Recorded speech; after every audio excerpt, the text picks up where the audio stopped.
All right, I promised to make more videos, and here you go. How about 3 videos in 2 days? So here's what I did to the 80. Down here on the back where the spare tire is, it was these recovery hooks and a trailer hitch. I took the trailer hitch off, which I'll show you in a minute, because for 2 reasons. One is I'm cleaning up the frame. I've gotten under there and I've scrubbed. It's dirty now because I went wheeling this weekend, but I scrubbed in there, touched up a couple spots with some some rust converter, which I'm gonna do the whole frame eventually, but I just started in the back there. Dropped the tire. Anyways, the trailer hitch has got some rust on it, so I just took it off. And these are the bolts. They were in really bad shape and started to rust, and one of them actually broke, and I can't get that one out, so I'm going to probably have to drill it out and re-tap it. And so what I did was I bought new bolts. You can see there's the recovery hitch. I took it off. It's got anti-seize on it. I cleaned them up, painted them, and got new hardware.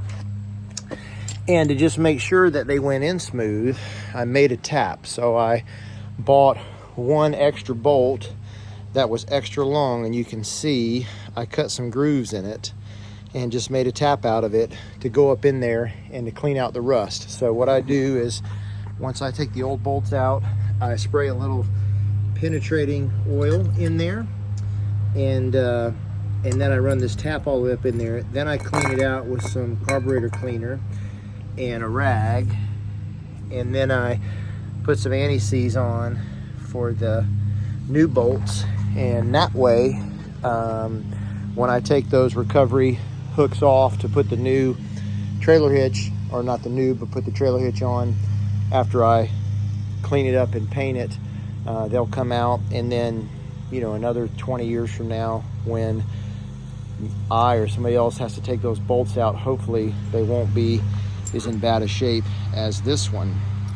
And so what I'll do with the bolts that I make a tap out of, I'll also take a nut, and you can cut a groove in the nut so it can expand just a little, and you can make a die out of it. So I have a tap and die set in the shop, but I do not have this size. At least I don't think I did. I probably should have looked first. But this is a M12 125, I think. Anyways, I'm pretty sure I don't have one this big. I did have a Craftsman tap set right there, tap and die. And so I'm just going to throw this bolt in that drawer right there. And what I'll end up eventually doing is probably getting some Ziploc bags, and I'll take when I make one like that, I'll take the bolt that I cut, and then I'll take the nut that I cut and put them in a Ziploc bag and put a little piece of paper in there that says M12 125, or whatever it is. And then that way I'll have some tap and die sets for some bigger bolts. I wish I'd have done that and thought of that when I did Bell, because there were some pretty big bolts on, pretty big nuts and holes and stuff on the frame where stuff bolt in, that I just couldn't really clean out because I didn't have the right size tap. But I learned that little trick to make a tap and die set. But anyways, that's what I did today. I'm getting ready for the Georgia Traverse run that we're going to do in the 3rd week of October. And I wanted to make sure, just in case I did get stuck somewhere on this trip and I needed to be pulled out, I had some recovery points back here on the back. And I know that tire is kind of low. I have done the mod, or it was actually done when I bought it, that moves the bracket up about 2.5, 3 inches to pull that tire up in there a little bit. I'm eventually going to get a swing out rear bumper, and then I'll have not so much hanging down back there and a little bit better departure angle. But I'm not going to do any really rock crawling, I don't think. We'll hit some mud and we'll do some river crossings, but I'm not super concerned about catching that tire on anything, because I don't know that we're going to do anything that steep on this trip. And hopefully by the next time, or before too long, I'll get a nice swing out bumper for this. The problem with the swing out bumpers is they are crazy expensive.